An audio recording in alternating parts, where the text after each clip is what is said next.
this video tutorial, we will be compositing two images and applying blending modes and adjustment layers.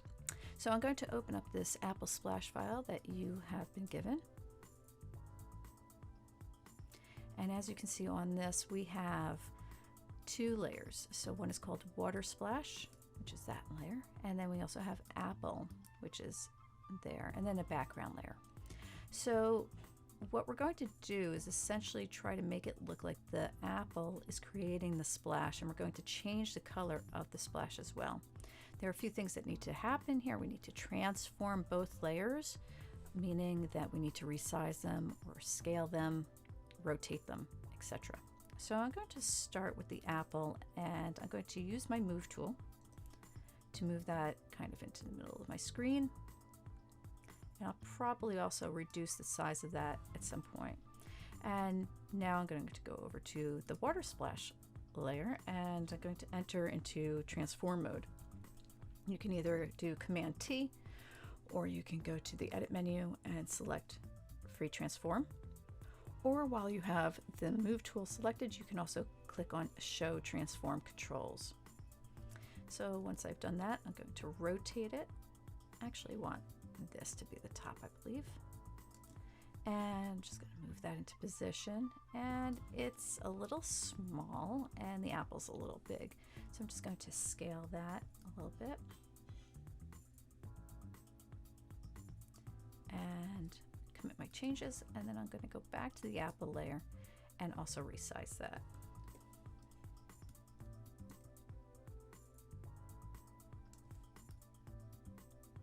Let's see, maybe that's a little small. Okay, that looks good. So now let's analyze what we got here. The splash obviously has a background and it's got a foreground. So I don't want the apple to be behind this background. I want it to be in between these two layers. So I'm going to create a duplicate layer of the water splash layer. I have a couple ways I can go about doing that. I can right click and say duplicate layer. I can do drag this to the new layer icon. I can also do Command J, which I'll do, and it'll create a duplicate. But I'm going to change the name of that and change copy to background. And I'm going to put that behind the apple. All right, so now how do I get those parts to hide? I can delete them or erase them using the eraser tool, but that is destructive and don't necessarily want to do that. So on the water splash layer, the foreground one, I'm going to hide the other ones. And I'm going to apply a layer mask. And on this layer mask, I'm going to paint black on the mask to hide these background splashes. So I'm going to increase my brush size a little bit. I'm going to get a little hard edge on that just so that I can definitely define those areas. And so making sure my four corners are around my mask, I'm just going to start painting.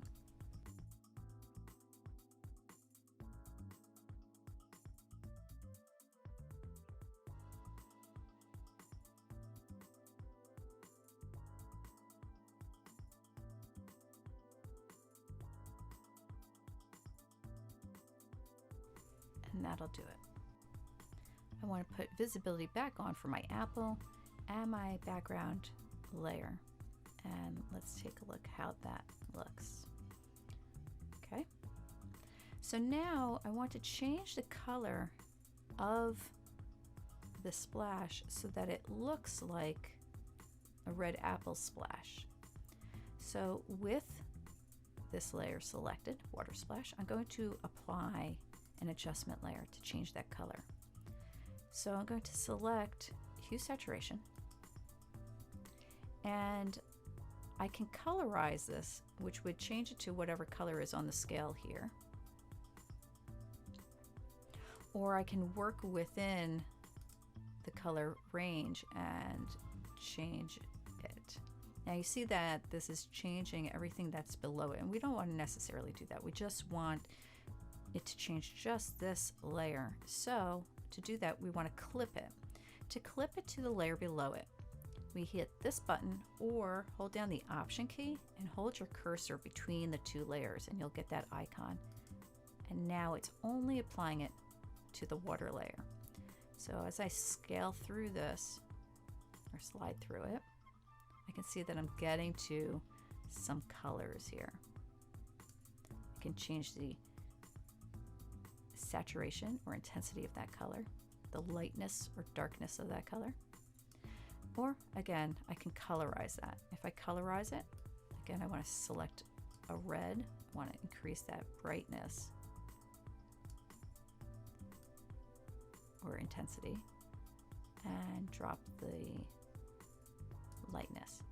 Now you can see that my background is still blue. I can apply this same adjustment to this layer. So to do that, I'm going to hold down my Option key and click and drag on this layer until it comes down here. And you can see that my cursor has the carrot plus the ghost carrot. So now it's applied it also, but again, I have to clip it. So let me clip that. And now the background color is also red. So you can stop there or take it a step further. Here I've added a background image for it to splash into. And each one of these layers, or a good portion of them, are also utilizing gradient maps. A gradient map will take a gradient, and whatever's the darkest in your image will map your darkest color. So this is the dark end of my gradient, and this is my light end of my gradient. And so this would be all my light colors, and this would be all my dark colors, and within the range. This one has an overlay, so if we just put that at normal, you can see the difference. This is my background shadow. So I've applied some more shadows so that it appears that the apple is casting a shadow onto this surface.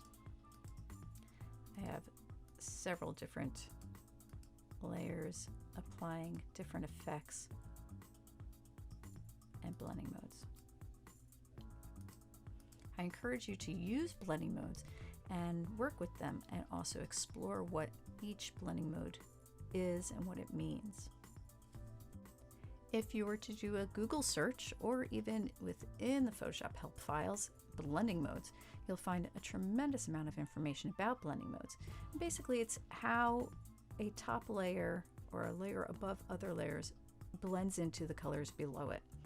So they define for you what each one does, and they can be a little convoluted and confusing, but at the bottom they give you examples of what they look like and how they behave. So I encourage you to explore them and play around with them to get the effect that you're looking for.